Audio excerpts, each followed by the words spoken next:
after cutting yesterday's video short.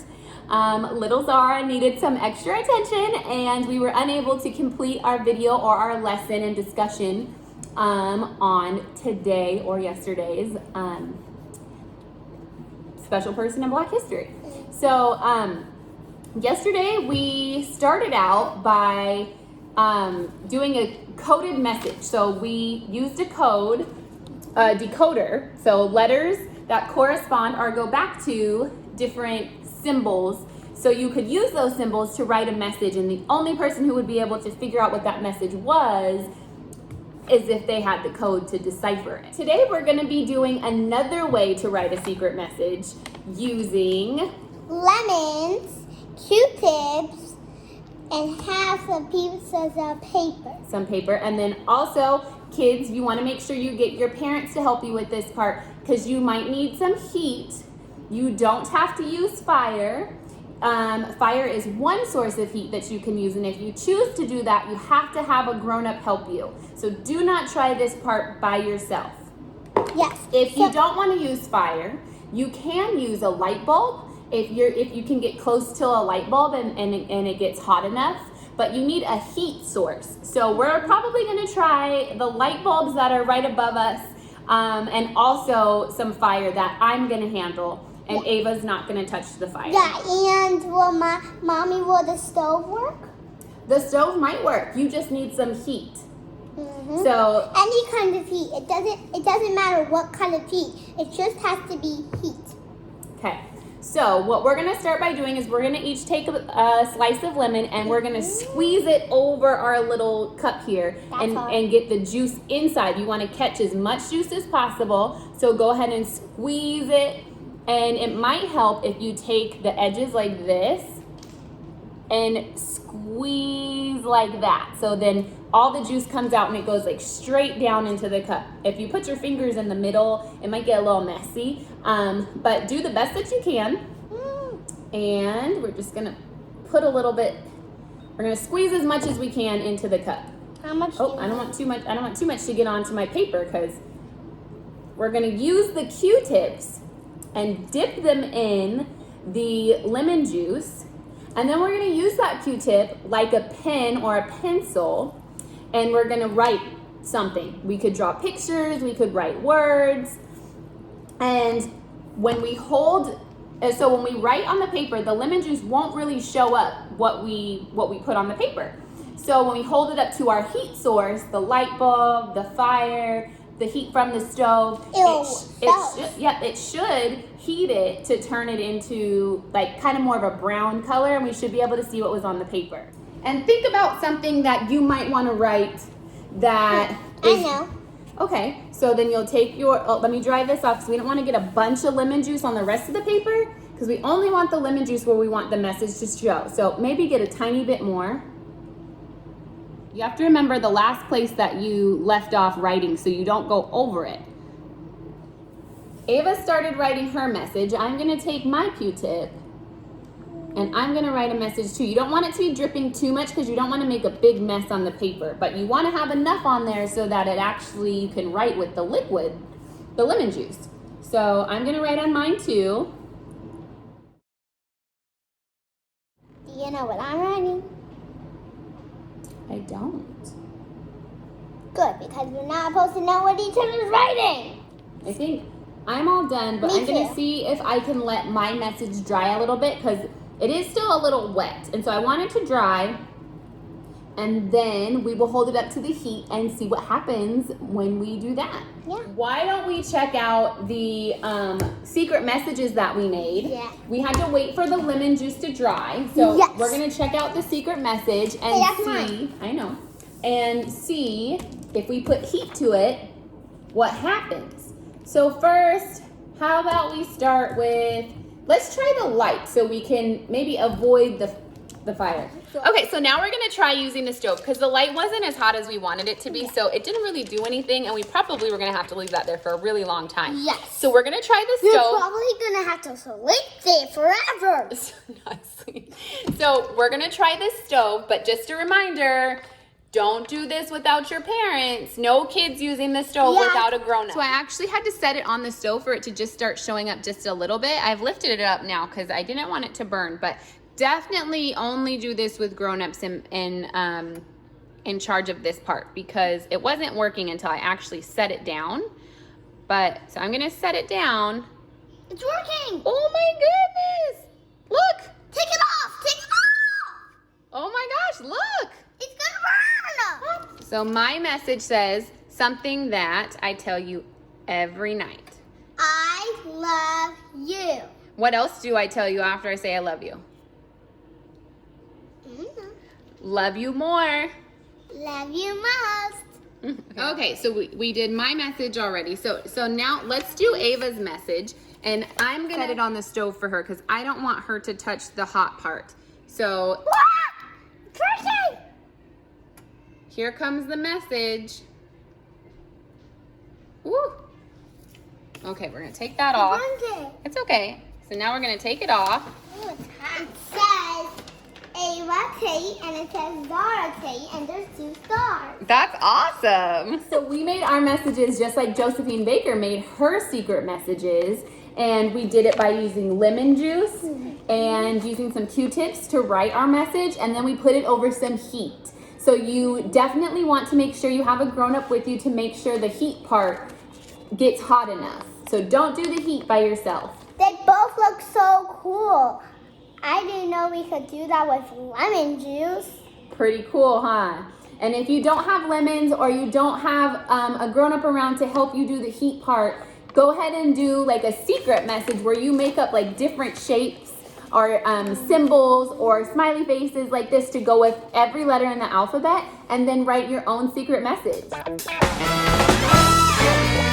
Today we're going to be learning about, what's her name, Mama? Josephine Baker.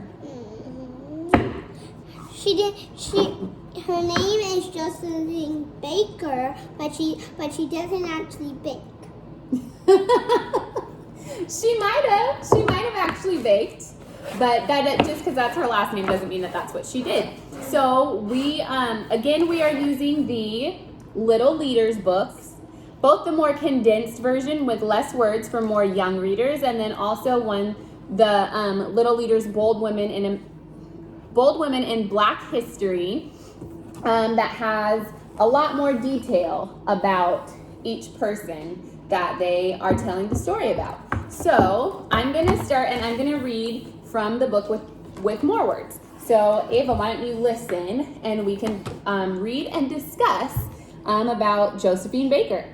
Josephine, yep. So Josephine was a singer and a dancer and a spy. What's a spy? A spy is like someone who's like checking up on people to make sure that they just want to make sure something is happening or is not happening, and they want to get the information, but they want to be secretive about it. So like they want to be there and be checking on them, but they don't want them to know that they're checking on them. So they have to be really secret about it.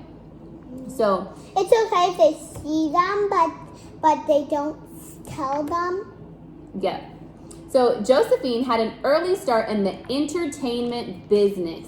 The entertainment business is like singing and dancing, and you're an actor or an actress and you're on TV or you're in plays or just you're doing something that entertains other people. So she had an early start in the entertainment business. As a child in St. Louis, Missouri, she would put on song and dance shows with the neighborhood kids. You've done that before with some friends, like you've done some dances and singing with your friends, right? Yeah, like TikTok. Like TikTok. By the time she was 14, she was working as a stagehand at local theaters. That means that she worked at a theater, like helping backstage. The first time she performed on stage, she made waves with her wild dancing and silliness. She stood out from the chorus line, and other performers sourly called her a scene stealer. That means that they thought that she was trying to get too much attention and she was trying to be in the spotlight too much and not share it with everybody else. And people didn't like that. But that was just Josephine's style. Josephine's career really took off when she went to Europe. France became her adoptive country, and Paris was her stage. That meant that she performed the most in Paris. When she returned to the United States, American audiences were not very receptive to her. A black woman who seemed too uppity for her own skin. That meant that they thought she was doing way too much. Josephine, meanwhile, was shocked by the prejudice and discrimination she entered. That means she was shocked by how many people gave her a hard time just because she was black and she was a woman. Wait, is everything in these books? Is everybody in these books are black? Yes, it's about black history. From then on, she negotiated non-discrimination clauses in her contracts for her performances and fought for integrated audiences. That meant that whenever she was going to have a performance, whenever she was going to do something on stage or entertain people, she always made sure that the people who were letting her do it were not going to discriminate against her or treat her badly just because of the color of her skin. And she always wanted to have people in the audience that were like a mix, like white people and black people, not just one or the other.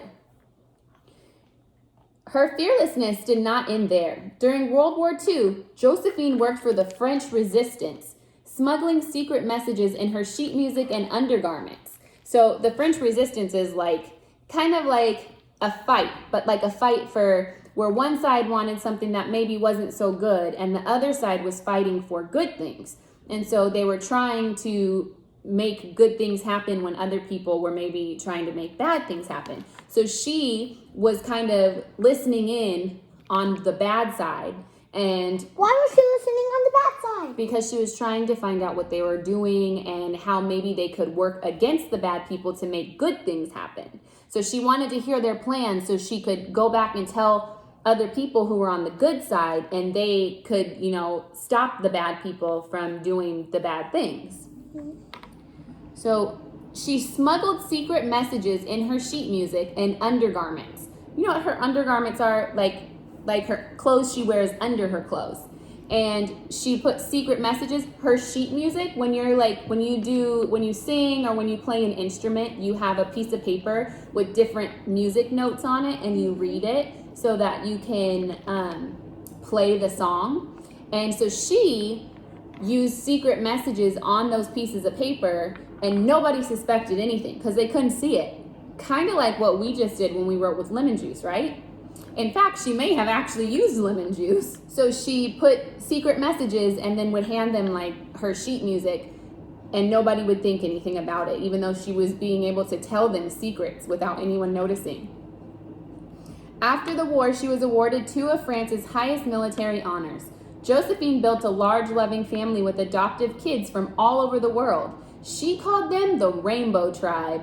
In 1963, she traveled back to the United States to march with Dr. Martin Luther King Jr. at the famous March on Washington. She was the only woman slated to speak that day. So Josephine she really wanted people of all colors to be able to hang out and spend time together. And she wanted it so bad that she adopted kids or like kids who didn't have families.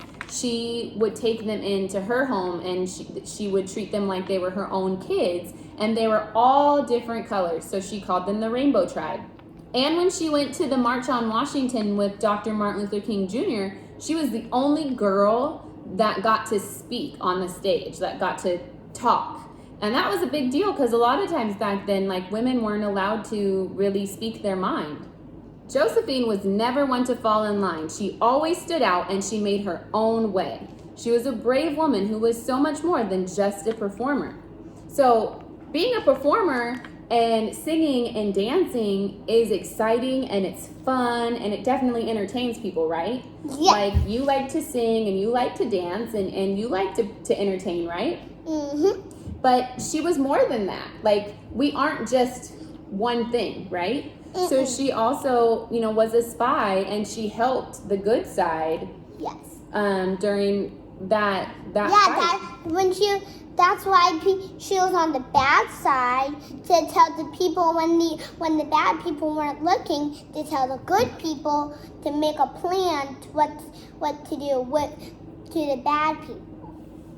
Yeah, so she was a pretty awesome person. She did a lot of different things. She really did. Make sure to come back and check us out next time. Make sure you like and subscribe. Make sure you like and subscribe so you can come back and not miss out on any of our other videos. Thanks for joining us.